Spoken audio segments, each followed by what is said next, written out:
up, guys? The offensive madman, Kyle Robinson, coming to you today with Rise of the Tomb Raider, a review. Now, if you followed along to the Let's Play series, we have done a thorough playthrough, I guess, of Rise of the Tomb Raider. I kind of did some of the side stuff, really aimed to run through the campaign though, just because I wanted to see how the game performed. I came into this having completed the first Tomb Raider, and that Let's Play was a blast. So this game had some huge shoes to fill. Huge shoes to fill. I had heard some varying reports on this game either being very good or very bad for various reasons, so I didn't know which way to lean. But today we're going to break down everything, pros, cons, and give you some ideas on where and why, or why not, you should play Rise of the Tomb Raider. Let's get into this. First, the pros. The pros are that the game had a decent story. That was one of the things I'd heard, were that it was not a great story, but I definitely like the way that it picked up shortly after the first game, and it built on that lore that the first game had actually went ahead and started to establish, and started to look into the backstory of Lara. And I respect that, and I like the way that it did a lot of those things correctly. Another thing is that it really did away with a lot of these stupid ass quick time events that the first game had in abundance. So those were things that it did well. It still looked visually good, still played very well as compared to the first one. So those are all your positives. Doesn't sound like a long list, maybe. But let's take a look at negatives.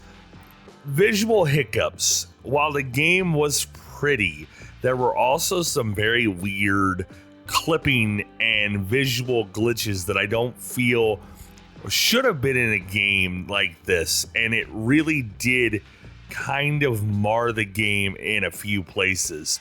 The puzzles were okay, and it's probably just me being stupid, but the game had puzzles that I think were unnecessarily difficult or weren't quite as fulfilling as the puzzles in the first game.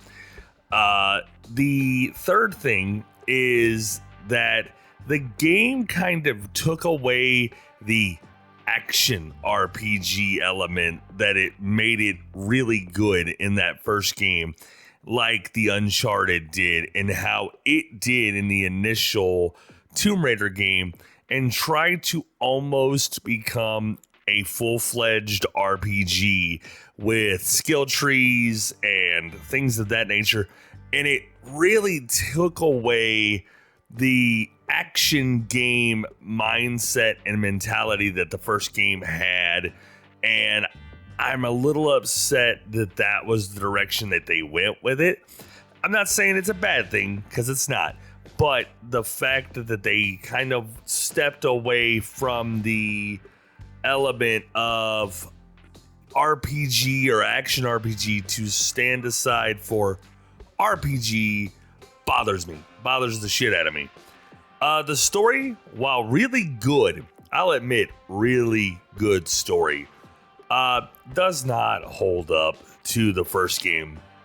It really doesn't. They did well. They really did well with the story. I just don't think that when you put this game up against the first one, it competes on the same level. That's where I stand on the story of it all. Let's look at final thoughts of Rise of the Tomb Raider. The game had a ton of great things about it, but I think its attention was spread out just a touch too far. I think that they didn't put enough into certain aspects of the game that they should have, while on the flip side of that token, ignored or added too much to stuff that maybe they shouldn't have. The game intentionally keeps the story open.